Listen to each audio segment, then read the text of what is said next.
The risk of depression and boosting confidence, self-esteem, granted, it's the right kind of connection. I have to highlight that, because not all connection is healthy. Not all peers are healthy. There are peers that can actually be worse than drugs, in my opinion.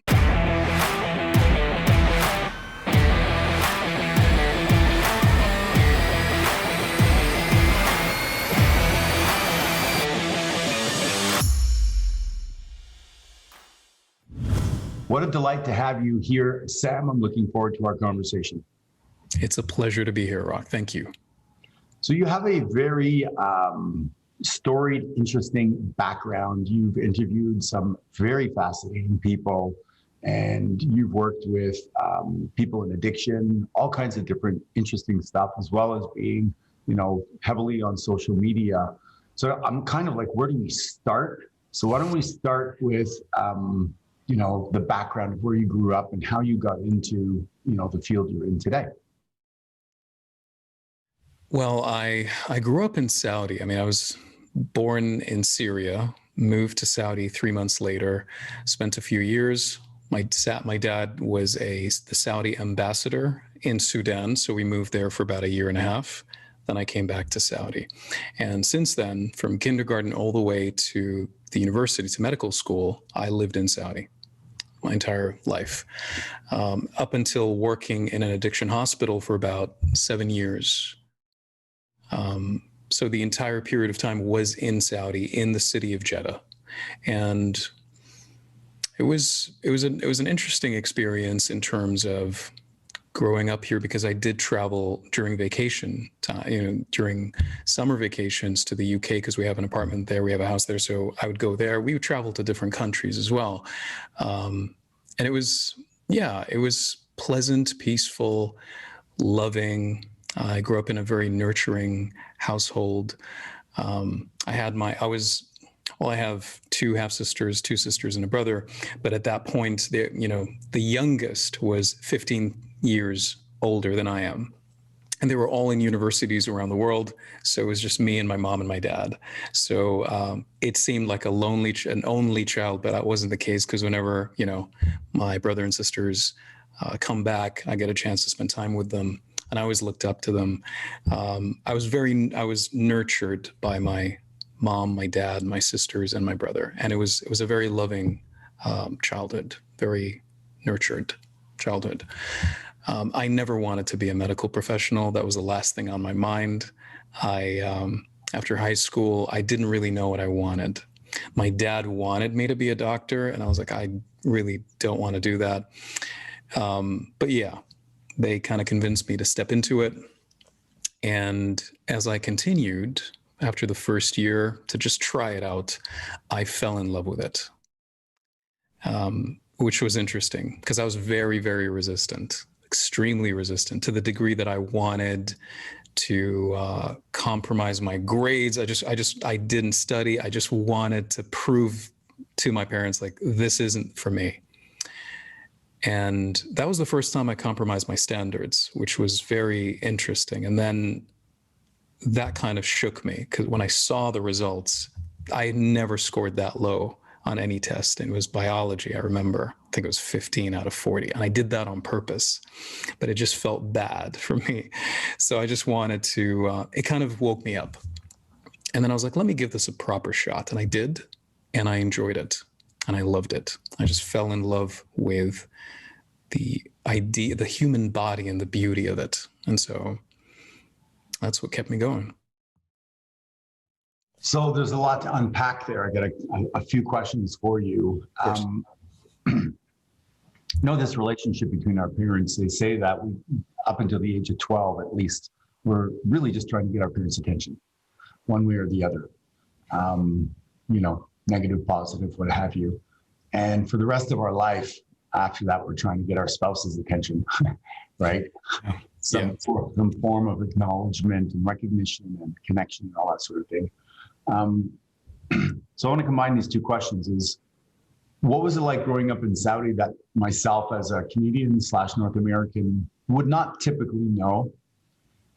And how was that dynamic in your childhood? And, your father wanted you to become a doctor and you became, right?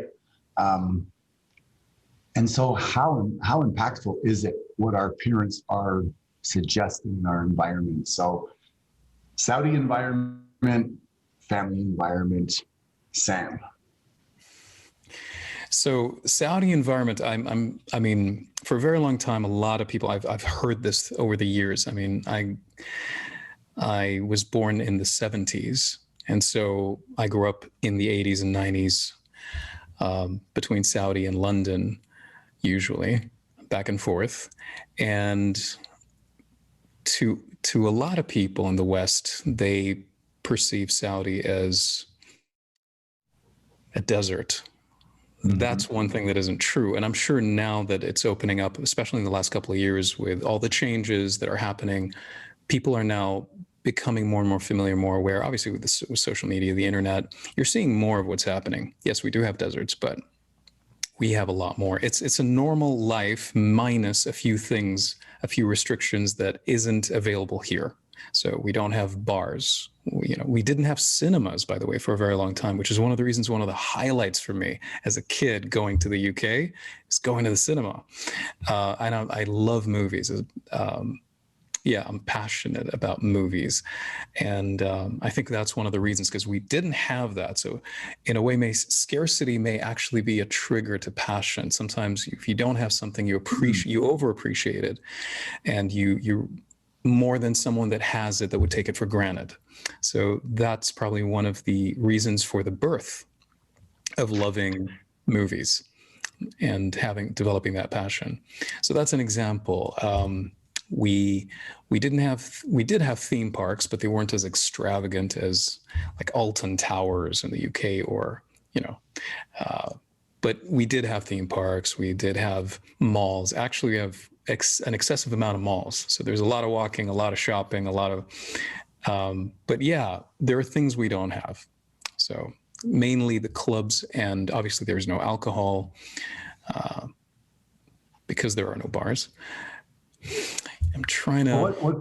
What kind of addiction therapy were you doing? Because if there's no bars and there's there is alcohol, but it's very hard to get to. And if you're found with it, the consequences are very severe. Yes? Yes, absolutely. You have the rules here are very harsh when it comes to using drugs or selling drugs, but mainly selling more than using, obviously, because the person is then hooked. In terms of drugs, a lot of people over the years would tell me, okay, so if alcohol is banned, how come you have a lot of alcoholics in the addiction hospital that you were working in, for example? How does that work? And my answer is, alcohol is banned here, and despite that, we do have a lot of alcoholics. But opiates are not necessarily something that is over the counter there. And there are certain drugs around the world that are banned, and yet you do have people in excess that are addicted to it. It's illegal, obviously. You're either smuggling it or you're manufacturing it, which is the case with all drugs or most drugs around the world, including Saudi Arabia. So what do people use in replacement of alcohol? Because people need ways to cope with their pain and with their, their suffering. And alcohol is very common around the globe. So what do people go to in Saudi Arabia? To calm themselves down? In terms, are we talking about stress, or are we talking about life? Yeah, just as a replacement, or when you go out to dinner, instead of having a cocktail, what is that like? People are like, yes, I'll have sparkling water, Well, what's interesting is because we don't have it, we don't look at it as a replacement, as let's use this as a replacement to something. Got it. But I guess for anyone that has alcohol in their lifestyle or around them, if you're not going to have that, it feels like whatever you're going to have is a substitute. But we don't have that concept in and of itself. So we're not really looking for a substitute to it. And in terms of something to calm ourselves, well, there's a lot of hobbies, connection. In our culture, connection is very, very strong. Family, friends, extremely strong. And so I think that would be something that people do. Bonding, social bonding is very, very important here. And obviously it's very well documented the power of social connection in lowering the risk of depression and boosting confidence, self-esteem. Granted, it's the right kind of connection. I have to highlight that, because not all connection is healthy. Not all peers are healthy. There are peers that can actually be worse than drugs, in my opinion. But that's a different conversation. Yeah. So when people do get together, do people smoke in that part of the world? People do smoke. I would say maybe one. Yeah, I wouldn't know the statistics at the moment, but yeah, people do smoke. Obviously, around the world, smoking has reduced because of the new movement, thankfully, which is great. So, but yeah, people do smoke here. So tell us a little bit about working in an addiction hospital and what that's like, and how does somebody, because often people get into that when they've had an addiction because of the pain of the experience. They want to be able to help people through that. How did you get into it? Interestingly enough, I wanted to be a plastic surgeon, and I took, in my internship year, plastic surgery.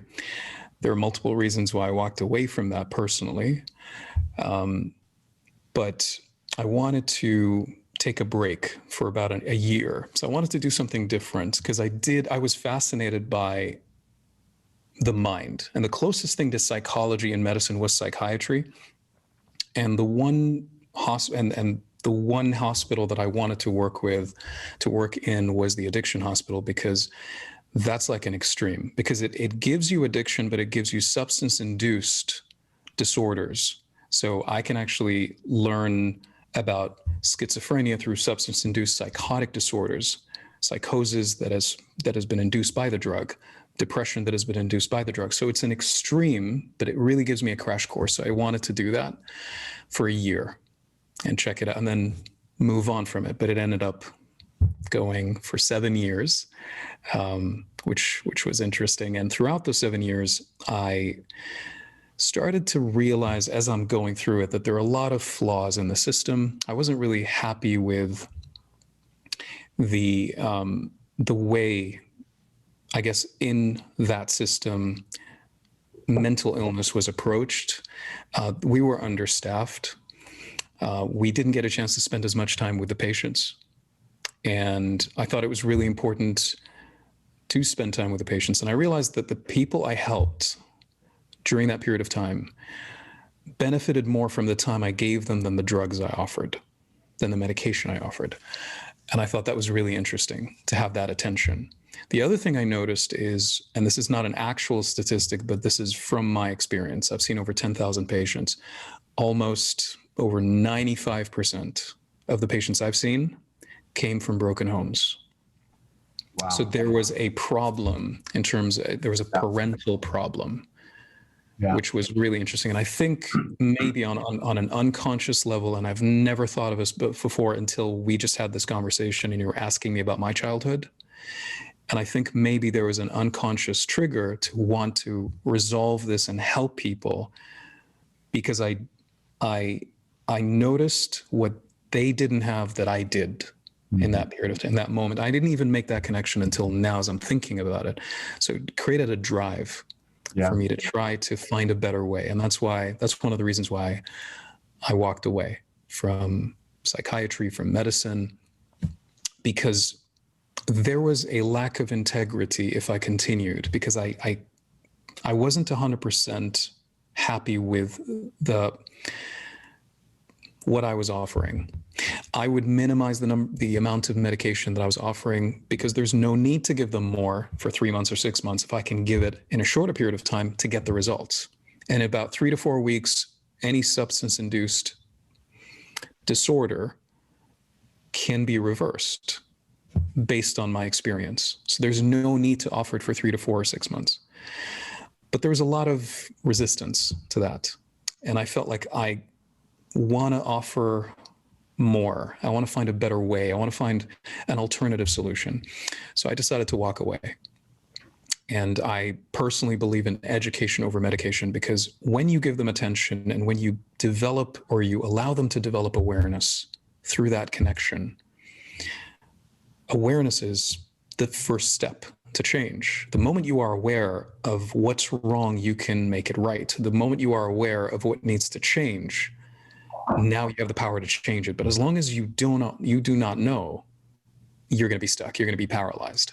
And that's why I left, because I believe in education over medication. I believe in prevention over treatment. Why don't we prevent? Why don't we find a way to prevent? Why can't we teach children mental resilience or emotional resilience? And I tried to unravel that. And that's why I started interviewing unorthodox psychologists, I like to call them. And I just went on this quest for mind research.